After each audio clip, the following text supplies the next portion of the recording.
Assalamualaikum warahmatullahi wabarakatuh. Bismillah, alhamdulillah, wassalatu wassalamu ala rasulillah wa ala alihi wa sahbihi wa mawalah.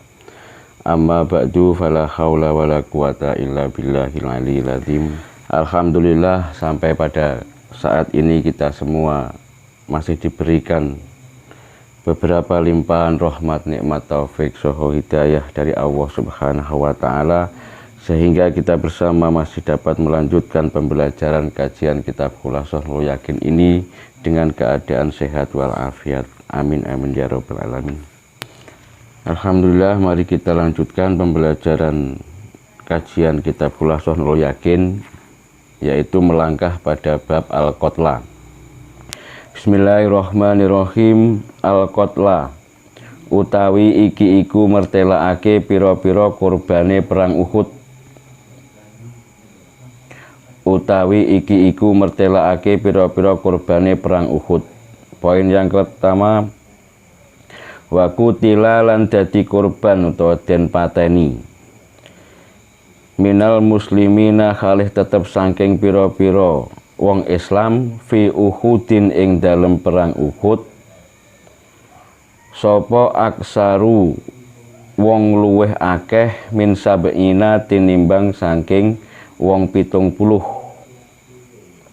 wa minal musyrikina lan khalih tetep saking pira-pira wong musyrik, maksudnya orang-orang musyrik yang terbunuh pada waktu perang Uhud, sapa salah satun wong telu wa isruna lan 20, jadi orang wong 23 atau orang 23 orang dari golongan orang-orang musyrik yang terbunuh. Wakot masalat, poin yang kedua, wakot masalat lan teman-teman mateni micis. Wakot masalat lan teman-teman mateni micis sapa Quraisyun wong Quraisy bikot lil muslimina kelawan mateni pira-pira wong Islam, tamsilan kelawan mateni micis, fadhian kang banget alane, fadhian kang banget alane.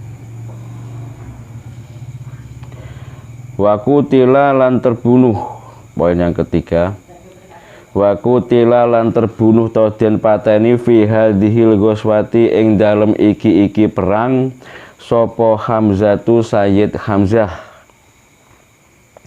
amur rasuli, ya iku pamane Gusti Rasul sallallahu alaihi wasallam, ghafalahu kang limpe mateni ing Hamzah sapa rajulun wong lanang.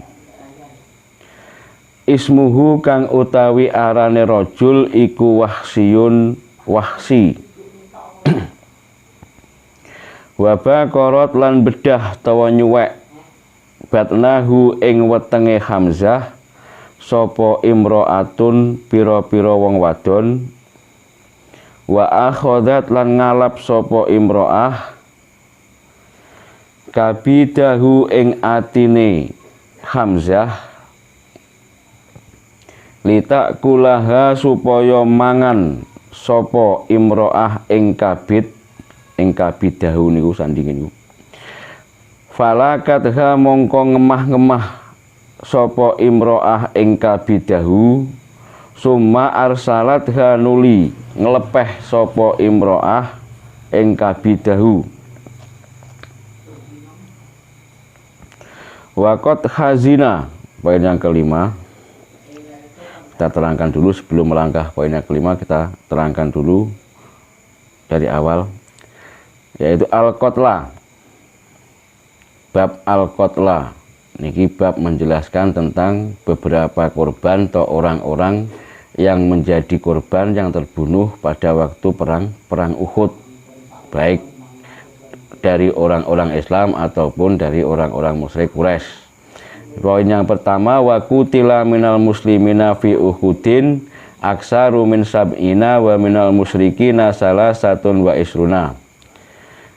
Pada waktu perang Uhud, dari pihak orang-orang Islam niku yang terbunuh melebihi dari 70 orang. Sementara wa minal musyrikina salasatun wa isruna, dari pihak musuh atau dari pihak orang-orang musyrik yang terbunuh pada waktu perang Uhud niku sebanyak 23 orang. Jadi kathah atau banyak orang-orang Islam yang terbunuh dibandingkan orang-orang musyrik yang terbunuh pada waktu perang Uhud. Maka perang Uhud niku dimenangkan oleh orang-orang musyrik, meskipun hampir saja atau sebelumnya hampir saja dimenangkan oleh orang Islam karena adanya keteledoran dari para prajurit Kanjeng Nabi yang diberi tugas untuk menjaga benteng Gunung Uhud.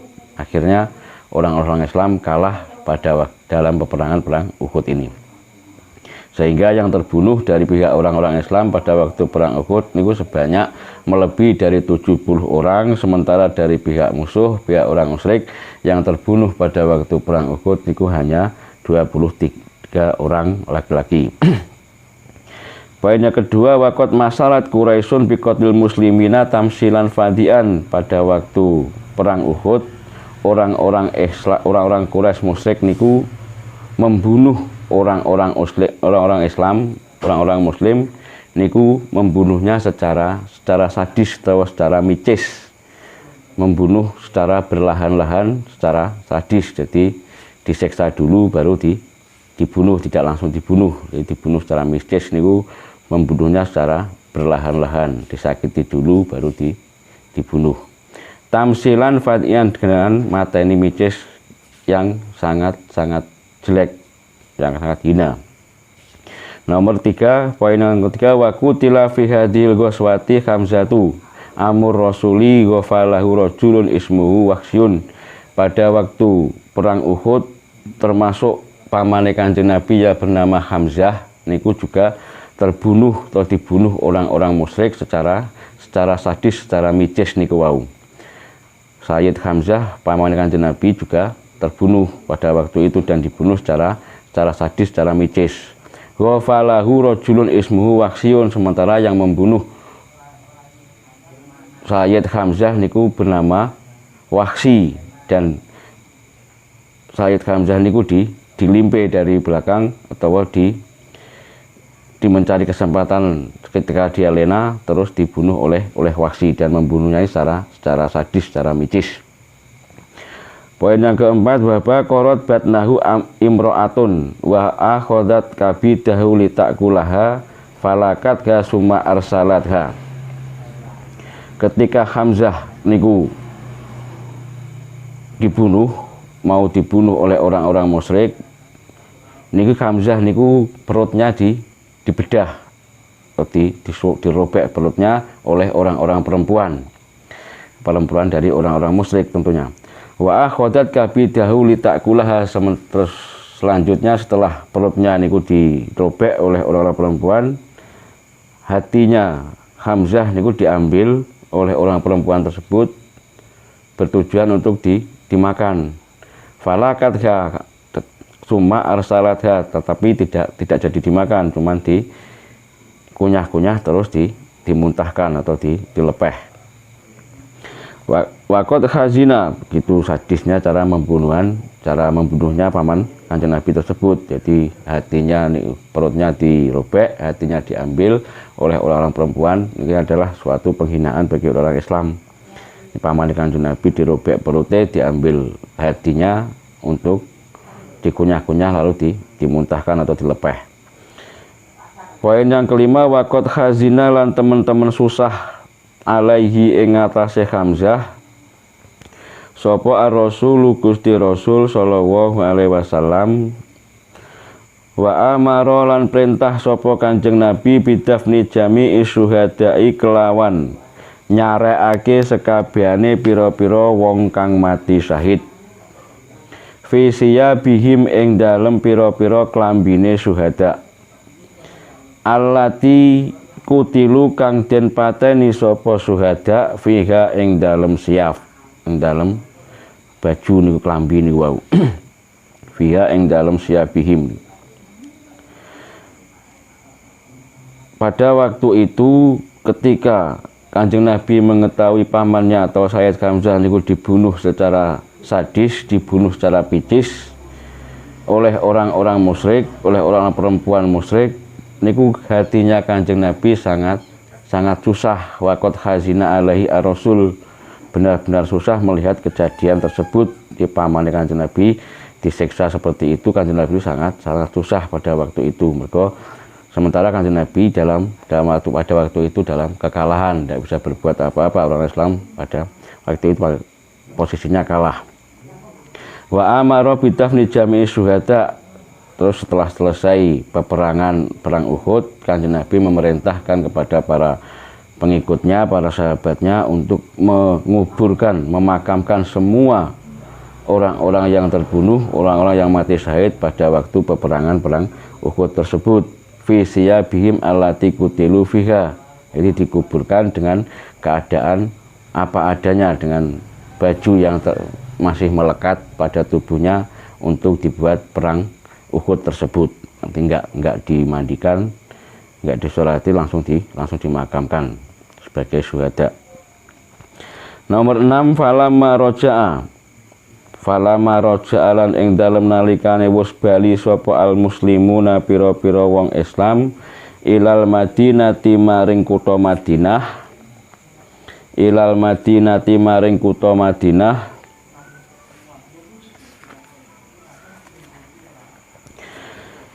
sakhira mongko ngino-ngino bihim kelawan al muslimun sapa al yahudu pira-pira wong Yahudi wal munafiquna lan pira-pira wong munafik. Wa qalu lan padha ngucap sapa Yahudi lan munafik li ikhwanihim maring pira-pira sedulure Yahudi lan munafik, ngucape laukanu ing lafat laukanu ila akhirih. Laukanu lamun ana sapa al muslimun iku indana ing dalem sanding kita, mamatu mongko ora mati sapa al muslimun wa makutilu lan ora den pateni sapa al muslimun. Wa makutilu lan ora den pateni sapa al muslimun.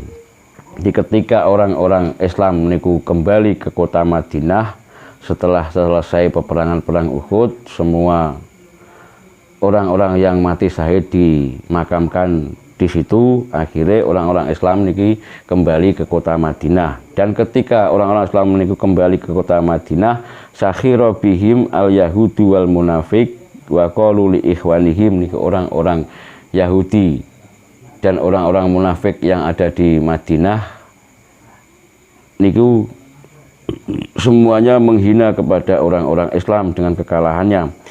Wa qalu li ikhwanihim, sampai-sampai orang-orang Yahudi dan orang-orang munafik yang ada di Madinah niku mengejek orang-orang Islam dan mengucapkan kata-kata kepada para teman-temannya dengan ucapan laukanu indana mamatu wa makutilu.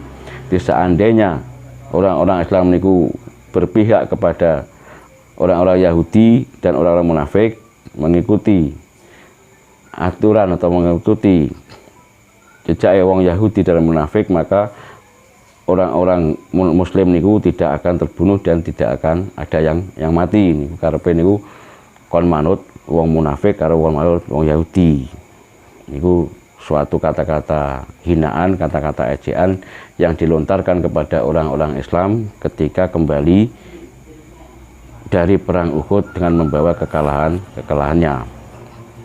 Aku bercerita atau kisah perjuangan Kanjeng Nabi dalam waktu peperangan perang Uhud yang menerima kekalahan tersebut. Selanjutnya yaitu bab khawadis. Khawadisu utawi iki iku pira-pira kejadian. Poin yang pertama fisana tisali sati ing dalam tahun kang kaping 3 minal hijrati saking hijrah Kanjeng Nabi, zawaja ngrabeake to garwaake to nikahake sapa ar-rasul Gusti Rasul sallallahu alaihi wasallam bintahu ing putrine utawa putra wadone Kanjeng Nabi, Umma Kulsumin rupane Umi Kulsum, dinikahne li Utsman bin Affan maring Utsman bin Affan. Ba'daan matat ing dalem sakwuse yen to sedo sapa Ruqayyatu Dewi Ruqayyah indana ing dalem nalikane dadi garwane Utsman bin Affan. Wali hadza lan krana iki zawajar Rasul ila akhirih summiya den arani sapa Utsman Dzannuraini ing aran Dzannuraini tawa orang yang mempunyai dua cahaya. Di pada waktu tahun ketiga Hijriah ada beberapa kejadian yang terjadi, yaitu diantaranya zawajar Rasul bintahu Umma Kulsumin li Utsmana bin Affan. Kanjeng Nabi menikahkan putrinya yang bernama Ummi Kulsum, dinikahkan dengan sahabat Utsman bin Affan, sahabat Kanjeng Nabi yang bernama Utsman bin Affan, dan menikahkan Ummi Kulsum putrinya Kanjeng Nabi kepada Utsman bin Affan itu setelah ba'daan mata Ruqayyah indahu, setelah Sayyidah Ruqayyah atau putri Kanjeng Nabi yang bernama Ruqayyah niku meninggal dunia dan dalam keadaan masih menjadi istrinya Utsman bin Affan. Setelah Ruqayyah meninggal dunia, akhirnya Utsman bin Affan itu dinikahkan kembali oleh Kanjeng Nabi dengan putrinya yang bernama Ummi Kulsum.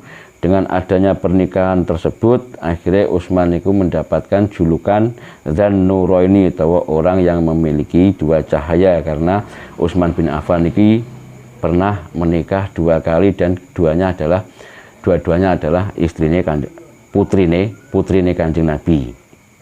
Dia pernah menikah dua kali dengan putrinya Kanjeng Nabi semua. Wa fiha, poin yang kedua, wa fiha lan ing dalem sanati salisah tazawwad kromo sapa Kanjeng Nabi alaihi salatu wassalam, kromo utawa nikah niku sami Khofsata binta Umar bin Khattab ing Khofsah kang dadi putrine Umar bin Khattab. Wa Zainab binta Huzaimah al-Hilaliyati lan Zainab kang dadi putrine Huzaimah al-Hilaliyah. Selain kejadian pernikahan Utsman bin Affan, juga terjadi pernikahan Kanjeng Nabi dengan putrine sahabat Umar bin Khattab yang bernama Khofsah, dan juga pernikahan Kanjeng Nabi dengan Zainab yang menjadi putrinya Huzaimah al-Hilaliyah. Poin yang ketiga, wa fiha lan ing dalem taun wa fiha lan ing dalem sanatis salisah, tahun yang ketiga Hijriah, wulida dan lahirake sapa Al-Hasan bin Aliyin, Sayyid Hasan kang dadi putrane sahabat Ali. Ada lagi kejadian pada tahun ketiga Hijriah, yaitu telah lahir cucunya Kanjeng Nabi yang bernama Hasan yang menjadi putranya sahabat Ali. Sahabat Ali niku nggih mantune Kanjeng Nabi, melahirkan putra yang bernama Sayyid Hasan. Dan Sayyid Hasan itu cucune Kanjeng Nabi. Yang poin yang keempat, wa fiha lan ing dalem sanatu salisah hurimat den haramake opo al-khamru arak, tahriman kelawan ngaromake qot'iyan kang bangsa ora kena den tawar atau kang bangsa mesti, lidororiha krono bahayane khomer fil akli ing dalem akal, wal jismi lan badan, wal mali lan bondo. Pada tahun ketiga Hijriah juga terjadi ada kejadian, yaitu tentang diharamkannya minum khomer atau minum arak. Di menghukumi haram pada khomer pada tahun ketiga Hijriah ini kelak tahriman qot'iyan, yaitu haram dengan secara qot'i, secara pasti. Jadi, maksudnya nggak bisa ditawar. Diminum banyak haram, minum sedikit juga haram, mencoba juga haram. Ini tahriman qot'iyan, secara pasti tidak bisa ditawar-tawar haramnya nih. Alasannya mengharamkan khomer secara tahriman qot'iyan pada tahun ketiga Hijriah niki, alasannya yaitu lidororiha fil akli, karena bahayanya minum khamr terhadap akal, terhadap otak. Di wong lek kakean minum khamr, kakean mabuk niku otake gak iso stabil, otake mesti ngliyor, bahaya. Bahayane nang otak ngoten niku. Wal jismi, dan terhadap membahayakan terhadap badan. Wong lek seneng mabuk, seneng minum arak, seneng minum khamr niku akhirnya badannya niku lemes, berbahaya membahayakan kepada jisimnya, kepada badannya, akhirnya diharamkan secara qat'i. Wal mali, dan juga membahayakan terhadap harta benda.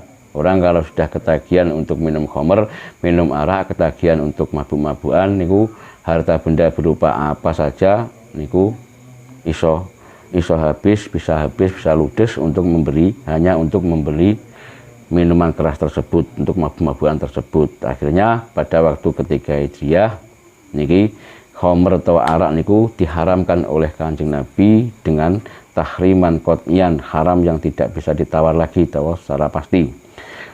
Poin yang kelima, wakanat lan ono opo al khamr iku ghairu muharramatin, ora den haramake opo khamr fi awalil islami ing dalem kawitane mlebu Islam. Summa khurimat mongko nuli den haramake apa khamr tadrijan kelawan bertahap. Lima habbatil arabi krana demene wong Arab laha maring khamr. Wa su'ubati tarkiha lan angele tinggal khamr. Wasu'ubati tarkiha lan angele tinggal khamr atau meninggalkan arak tersebut. Keterangannya poin yang kelima, wa kanat ghairu muharramatin fi awalil Islam. Tentang masalah khamr niki pada waktu pertama kali Islam masuk ke kota Arab niki belum diharamkan oleh Kanjeng Nabi. Summa hurimat tadrijan, akhirnya dengan cara bertahap akhirnya khamr niku bisa diharamkan secara qat'i. Tujuannya nopo kok mengharamkan khamr niku secara bertahap? Alasannya lima habbatil arabilah, karena orang-orang Arab ini sangat menyukai, sangat menyenangi tentang masalah minum khamr tersebut, minum arak tersebut, menjadi kesenangan tersendiri bagi orang-orang Arab tentang masalah minum khamr, jadi tidak bisa secara langsung untuk diharamkan. Wa su'ubati tarkiyah, dan sangat sulitnya bagi orang-orang Arab untuk meninggalkan minum khamr atau minum arak tersebut. Akhirnya mengharamkan khamr niku secara bertahap dari sedikit demi sedikit, akhirnya bisa menjadi tahriman qat'iyan, haram secara pasti, haram yang tidak bisa ditawar pada tahun ketiga Hijriah tersebut. Pada awal Islam masuk ke kota Arab, khamr niku belum haram.